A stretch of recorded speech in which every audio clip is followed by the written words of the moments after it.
Hello and welcome everyone. My name is Peter Robinson and this is the Ethereum Engineering Group Meetup.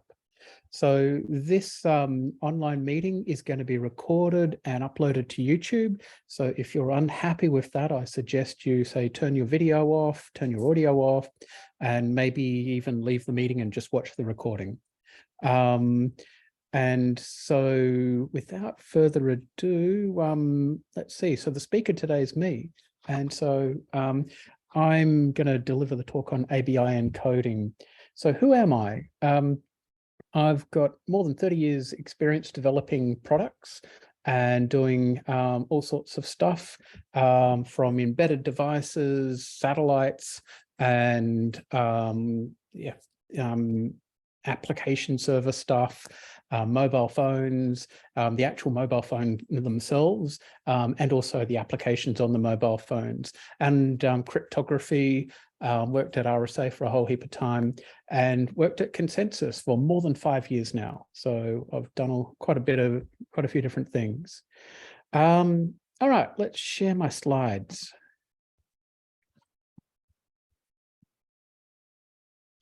Okay, so everyone should be able to see my slides. Yes, cool. I can see some thumbs up. Very helpful. Thank you. Okay, so if you've got questions, you can interrupt. You can also fire them into the chat. I will try and keep half of an eye on the chat as well. So yeah. All right, so ABI encoding. So I'm going to talk about, what is ABI encoding and what the goals are, and then talk about the various times that it's used, talk about how the encoding specification works, so try and dive into the detail, and then talk about a hack that happened quite recently and how ABI encoding was used to help resolve that, or at least do root cause analysis. And then there's a bit more on solidity and ABI encoding at the end. So what is it? So ABI encoding is the application binary interface. So it's the interface into contracts for Ethereum. So you don't have to use the ABI, but it's encouraged if you want to have inter-contract compatibility and compatibility with a lot of the tools that are in the ecosystem. And so it's a way of essentially describing the data and the function calls that you want to make for contracts.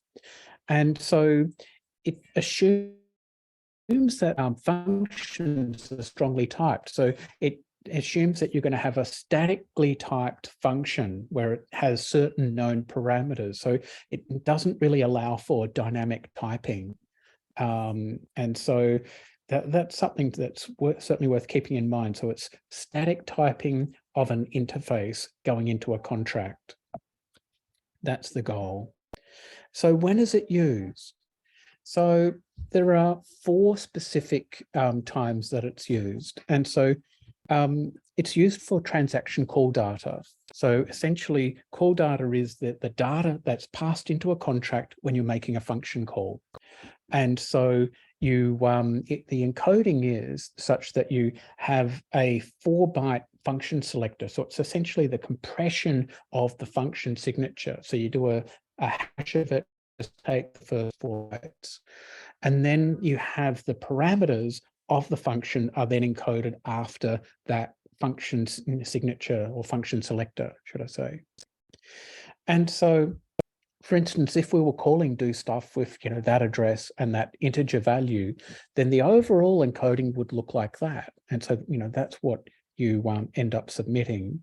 And so you can think of, you've got that function selector, and so that's only 4 bytes long. So because it's 4 bytes, 32 bits, you are going to have collisions. So you will find that there will be lots of different functions with different names, different parameter values that will all collide to be the same hash.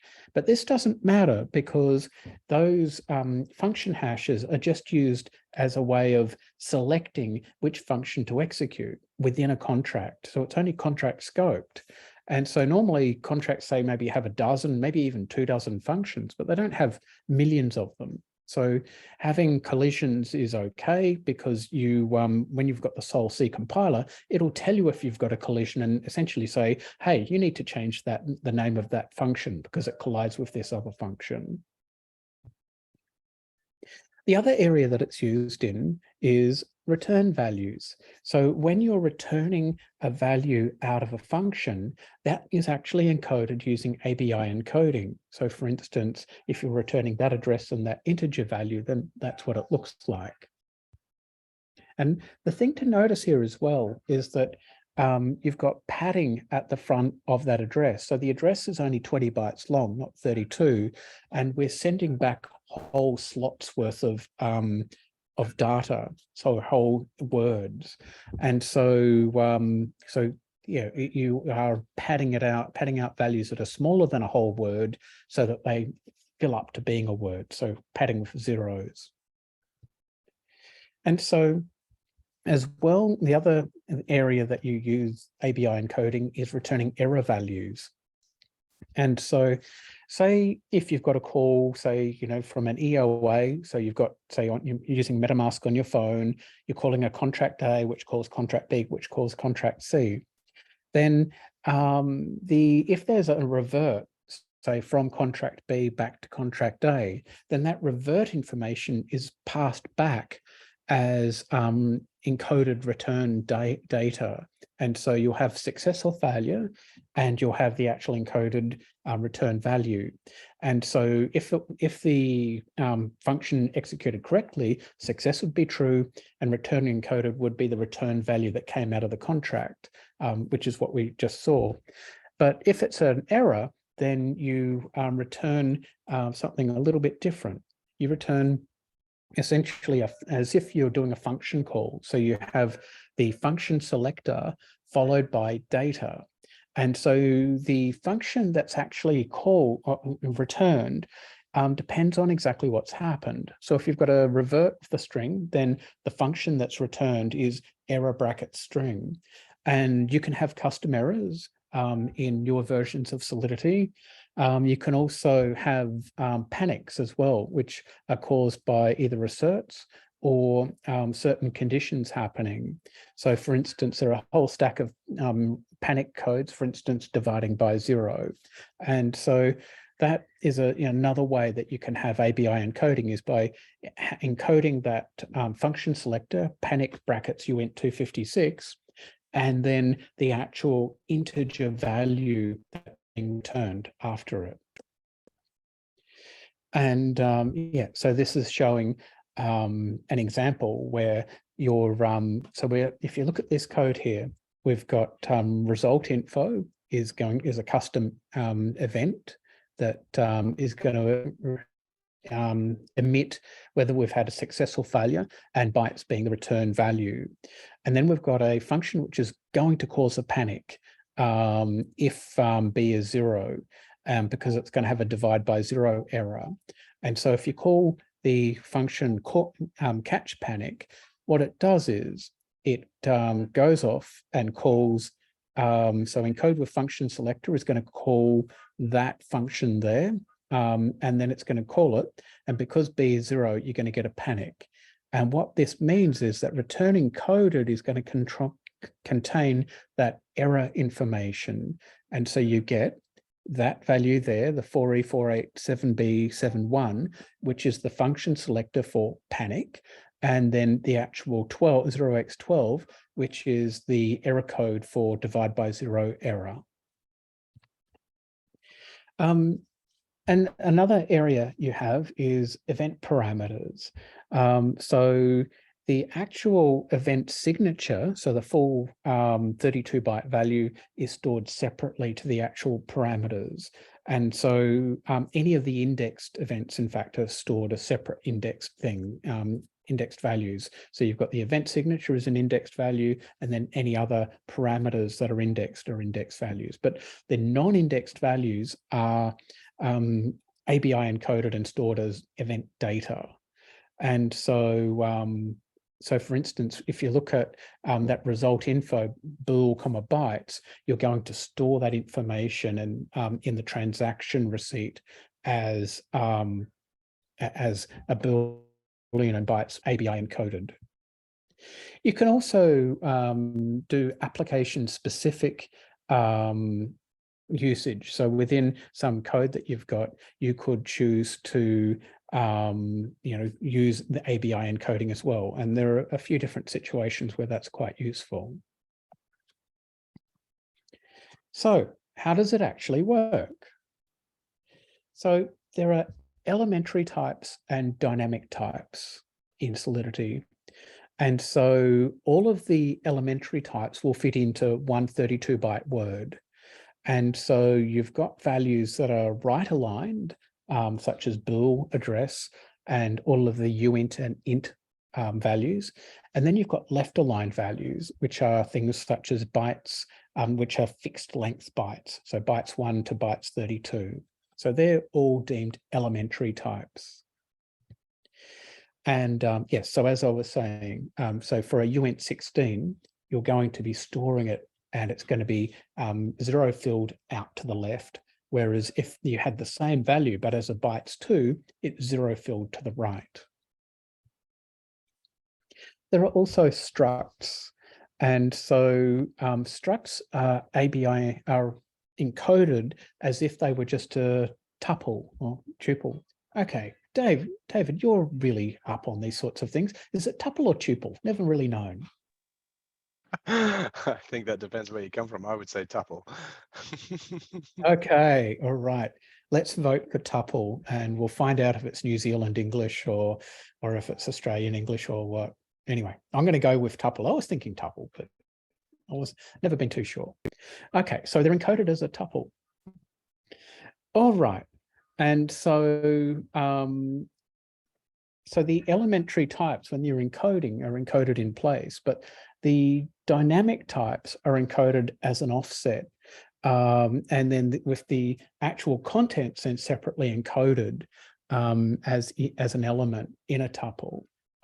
So I think I changed my order of my slides, so I haven't actually introduced dynamic types, but trust me that so dynamic types are more complicated. And so what you end up doing with dynamic types, rather than having them encoded in place, so like say A, and then say if B was a uint 256, you would just encode it as if it was just a another value. But instead, because it's a dynamic type, it's encoded separately outside of the raw types. And so as we've talked about, so functions, how they're, you've got those function selectors, which are 4-byte values, and the parameters are encoded as tuples of parameters. So they're sort of one after the other. So dynamic types. So we've got bytes, strings, and arrays. So a string is just a byte where you've just got a character array that's UTF-8 encoded. Yeah. And so each of the dynamic types are encoded slightly differently. And so for a bytes or string, the first slot is the length of the bytes. So how many bytes do you have? And so for instance, if you only have 2, then that length is 2, and then it's followed by the actual contents of the bytes. So 0x12 and then 0x34. If you've got an array of elementary types, then you just have the number of elements followed by those elementary types, one after the other.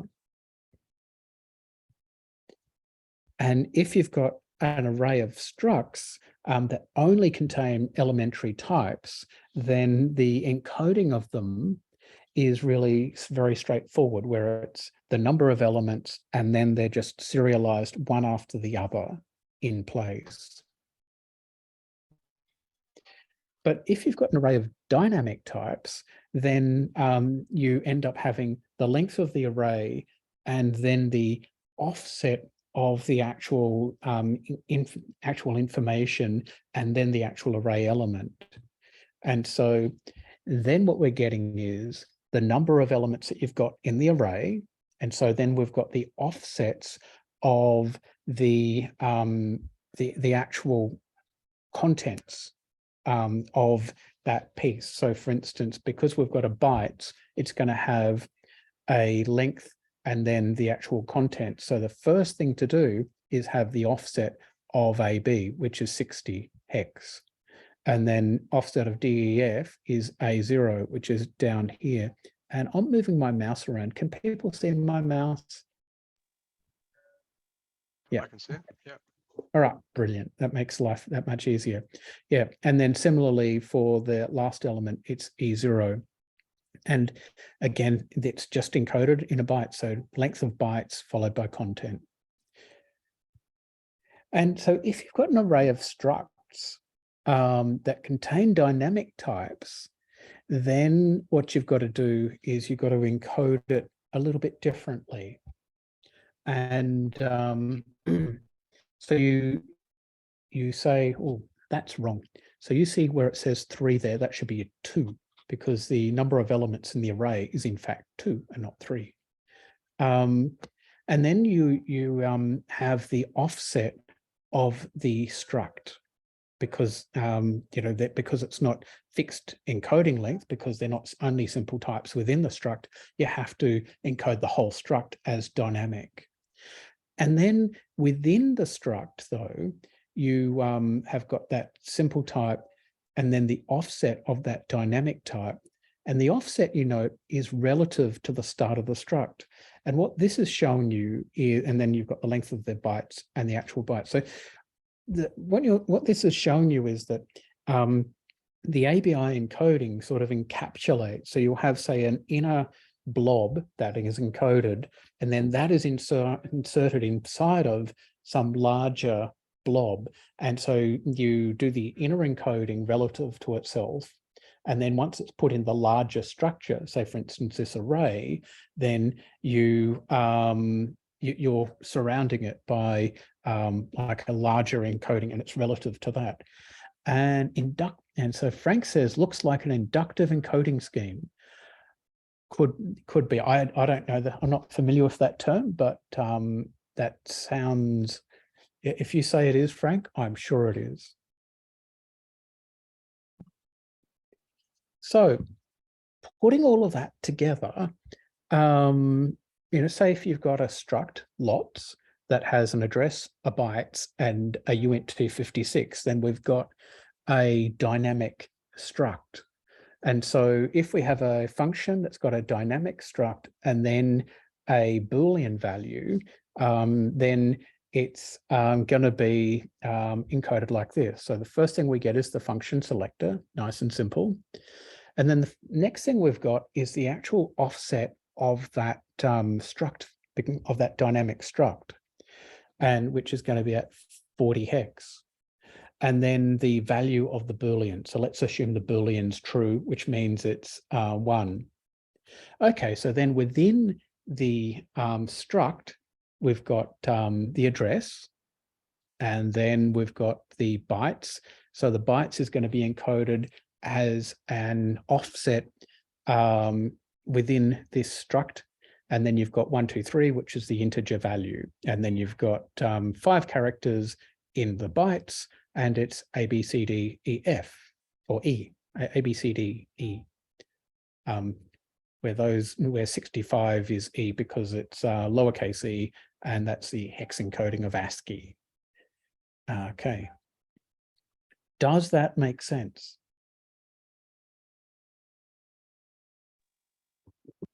Yeah, I think it makes sense, Peter. I think it does make me wonder why, they could put all the blobs at the end and just have sort of the layout with all the offsets in it and have just all the blobs at the end. So I wonder why they sort of intermix them, but I guess it doesn't really make a big difference. Yeah, I think the idea was to minimize the amount of the number of steps required, the number of reads required to analyze a blob. But why you wouldn't have all of the offsets at the start, then I guess you've got to try and come up with some structure behind where things are in the blob. So there was an ABI 1 encoding, and this is an ABI 2 encoding, which took over some about a year or two. I mean, it was a provisional or experimental for years, but it's officially taken over as, I think, start of 0.8. Yeah. Okay, so ABI and decoding unknown data, and this is part of a root cause analysis that I did. So what do you do? That's the transaction that has hit your contract and that has, you know, like removed a whole heap of all your funds. And so someone who was a Solidity dev out there had been working on this for 24 hours going, I have no idea what's happened. And so this really happened about a week and a half ago. And this transaction, if you went to that link, you can see the transaction and try and, you know, work it through. And so, all right, so what does this look like? Just, you know, looking at this. I don't know, Frank, I know you've been active on the chat, but what are your thoughts when you look at this? When you look at, say, the 0 and 1 line, what are you thinking you're seeing? I don't have my glasses, so I can't tell. Ah, that's good. That's good. What about? I don't know. What do you want to know more precisely? Well, no, what do you think you're seeing? You know, based on what you've learned so far. The call data. Yeah. What is this called data? What is the data structure that's probably in here? According to what you showed, it's I don't know, 2 elements of something. But how are you getting to? I mean, but this is the hack. This is the hack data. I don't know. Yeah, I don't know. Does anyone want to venture a guess at what an array of 20 elements or 32 elements or something? Ooh. Well, that's certainly a possibility. And if it was an array of 30 elements, though, then that would imply that 5 is an offset, but so is this big long number here. And yet that big long number there looks like an address. So my thought was that that is actually an offset of a dynamic type of some sort of dynamic something or rather. And so presumably 20. The signature could tell us, the signature of the method they're trying to call would help us here? It would if you had it, but if all you've got is that function selector, there's a website which we're actually going to talk about later called 4 bytes, and you can put in function selectors, and if someone has put in the you know what it was, so you know you could put in your function signature, and then you're essentially registering that function selector. But you know, hackers may not have decided to register the function selectors they use, and in fact, a smart hacker would make sure that it was definitely not in the table, because it just helps you, and surely they want you to take as long as possible to try and decode what on earth they've done. But yes, understanding the function signature would be great. But right at the moment, let's assume that we don't know what it is. And I didn't when I first looked at it. So if it's an offset, so that means now we're looking at 5 and whatever. And I think your thought that 5 could be the number of elements in an array looks pretty good, because that would be 1, 2, 3, 4, 5. And those numbers do look like offsets, don't they? So yeah, maybe a number of elements in an array, and then offsets of an array of dynamic types or a structure containing dynamic types looks possible. So, you know, that does look like an address, doesn't it? So, you know, then if that's an address, then this looks like the offset of some sort of dynamic type within a struct. And then 6C4 is is it an integer or is it a length? Very hard to know at this point. So then, you know, but if it was, then that would mean that all of this below here is the contents. And it's something to think is that 6C4 is less than, say, 7E0 minus A0. So could fit into there, which could imply that it probably is a length of a byte. And so that starts to make us think, all right, so maybe this is a struct which has got an address and bytes in it, maybe. I think one thing I've missed out here is there could have been other things after the bytes, but if you do the calculation of 7E0 minus A0 minus 20 hex for the address and the 20 hex for the offset, then I think you end up with that value. So you know that there isn't anything after that.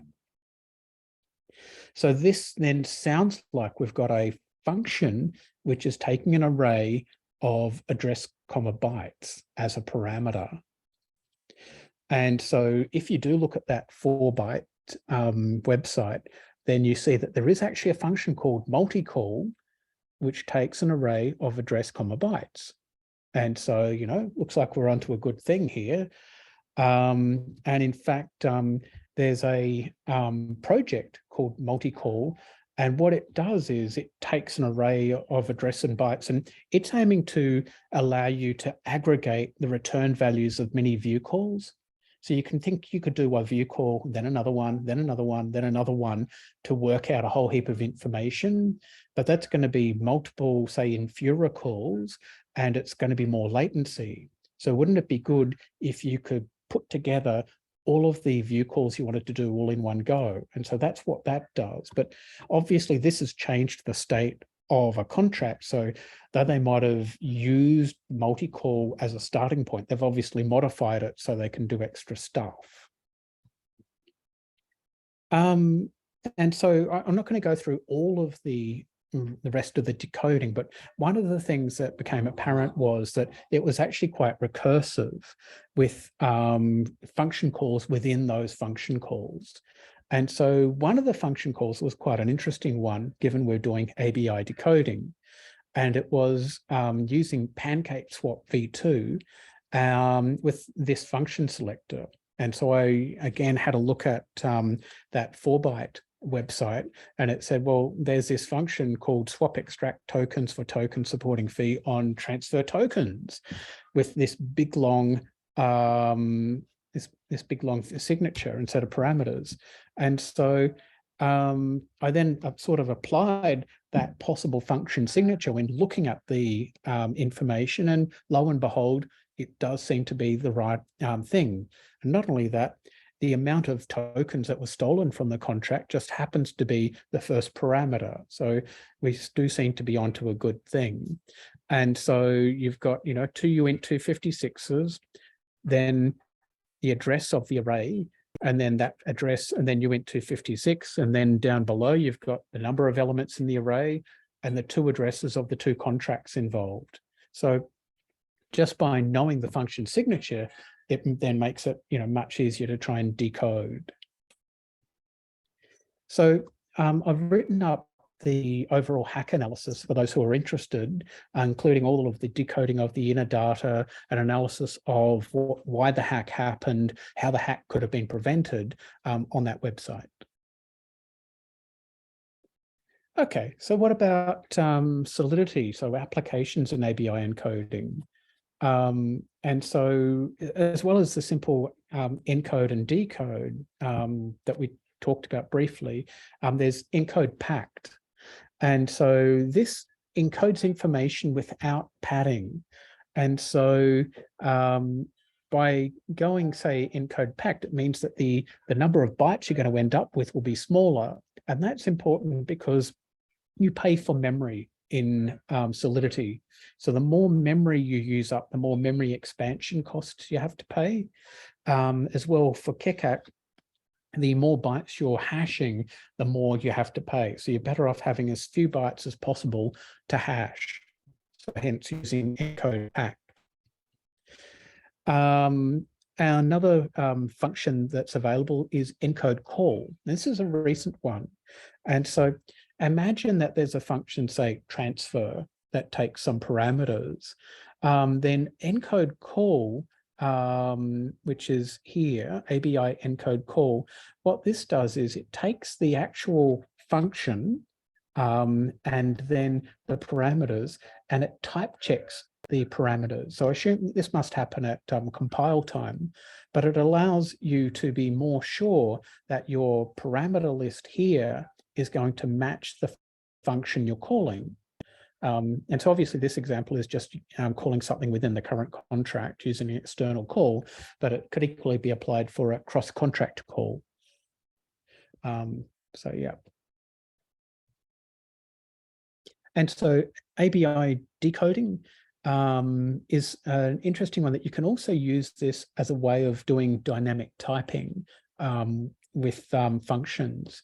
And so you could imagine, say you have signature and signatures, and where signatures contains a type and then a set of signatures. And potentially you could imagine you could have different signatures available, so different structures for the different types of signatures that might contain different information. And so with your decode signatures, you could imagine you go ABI decode, and then you decode just the first two slots of that overall structure. And so the first slot is going to contain the offset of the dynamic type, being signatures, and then the second one is going to contain the actual type. So you skip over the dynamic type offset because you don't care about that, and then you just grab the type information. And then assuming that it's the correct type information, you proceed and you decode the actual overall structure.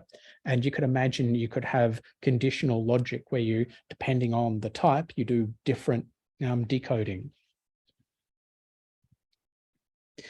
Okay, so when I've been preparing this talk, I've had a look at a variety of resources. And so the obvious one that you should have a look at is the actual ABI spec that's with the Solidity documentation. And that 4-byte database is certainly very, very useful. There are 2 ABI decoders online, and I had problems with both of them. So I'm not sure whether you'd almost classify them as anti-resources, because you could go and use them and thinking that you've got the right thing, but then they might do the incorrect encoding or decoding. So I'd be a bit wary of using them directly. And before I talk about future talks, are there any questions?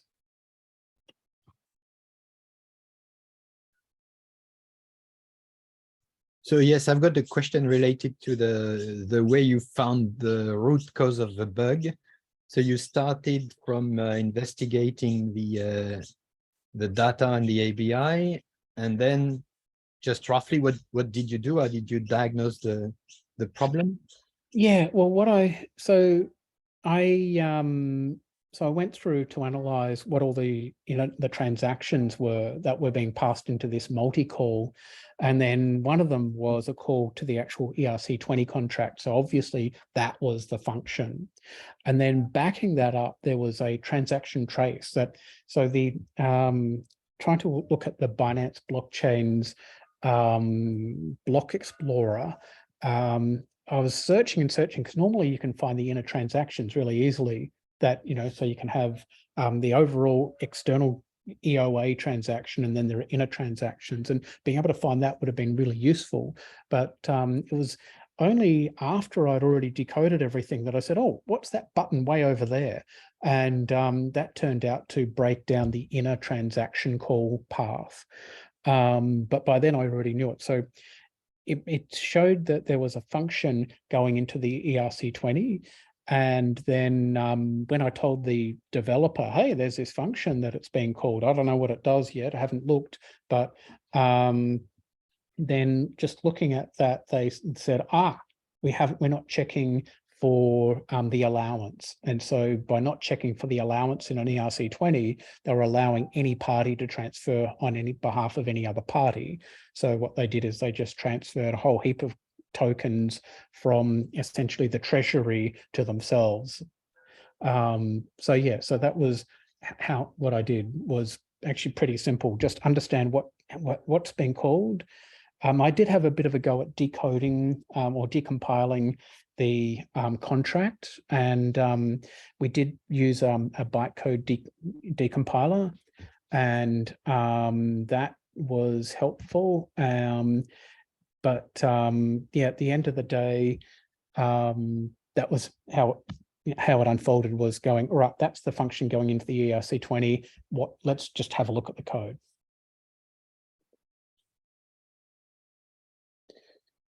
And I can see in the comments, Hayden has recommended a thing called Panorama Mix ABI decompiler, which could be useful. Yeah. And then there's someone else's got their favorite one as well. All right, so there's obviously quite a few out there, and it would be lovely at some point to try and work out which are the good ones and bad ones. But I guess the fact that you're recommending them sounds good to me.